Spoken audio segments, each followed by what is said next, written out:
Good evening, everyone. Welcome back to Storky Farmstead. This is going to be very short. My name is Samantha. We all need to do our research. I was sent an article from a woman asking me to kind of look into something. I have heard of this, and I'll be very honest. I am a mandatory reporter for the state of Louisiana. As a certified teacher, even though I let my license lapse, I was trained, and my social security number can be used as a mandatory reporter, which means if I even suspect abuse or neglect of a child, I can use my social security number in the database, and within 24 hours, they must send out OCS or whatever child service, they're doing that week. The point of me telling you that is that I have heard of medically kidnapped children. I came across this story real quick in like a 5-minute search. What struck me was my husband has this disease that they took this child for. Okay. The disease is called neurofibromatosis.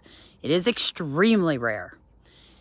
It is a disease that causes tumors to grow at the end of the nerves. Inside my husband's spinal column are tumors growing out of the spinal nerve itself. They look like octopus. They wrap around his vertebrae and they tighten up sometimes temporarily, causing him to go completely numb from the waist down or to be temporarily paralyzed. Now, he could be on disability, but he refuses because he don't want to be. He works hard, physically hard every day. We have had half-pound tumors removed from between his rib cage. The last MRI that we did of my husband from head to toe, they identified 27 tumors growing on organs and all throughout his body at the end of nerves. Very crazy disease. It is one of 2 diseases that the Elephant Man had. Remember the Cher movie? And the boy with, all the big growths? He had neurofibromatosis and one other disease that caused the tumors to come out of the bones. So I am very shocked to find a child so young identified with this because it is extremely painful disease, okay? It can be very debilitating. It can take their sight if it gets on the optic nerves. Serious disease.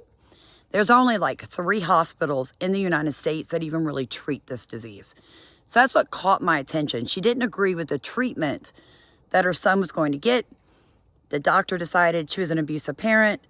They step in, take her kid, send him to a Chicago, crummy neighborhood where he gets sexually molested. Takes her a couple of years to get him back. They're healing. God bless you. I'm so thankful for that. That was in 2018. Every year, Americans deal with this. And let me tell you what I found in this article. It's called Supply and Demand. Okay? One of the only papers that would pick her story up was an LGBTQT,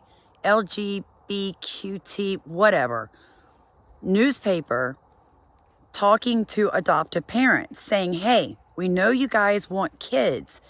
Be careful that your children that you're getting weren't taken from loving families. Look at that, loving, caring families. Because a whistleblower for social services said, we're encouraged to take children because there is a demand for adoptable children in America. A demand. They go on to say by the LGBTQT, by Christians, pedophiles, on and on and on. So when you have a demand, somebody has to provide a supply.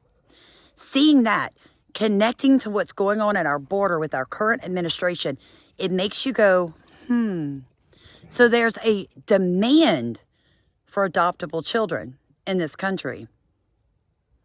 And now we don't do DNA rapid test at the border anymore. Wonder why. All I'm saying is you guys dig around in it. Tell me what you think. I'm just saying God's children are not for sale. If you'd like more content like this, think about sending us something in our Venmo or PayPal because they demonetized us because they don't like us making videos like this. God bless. Good night, guys.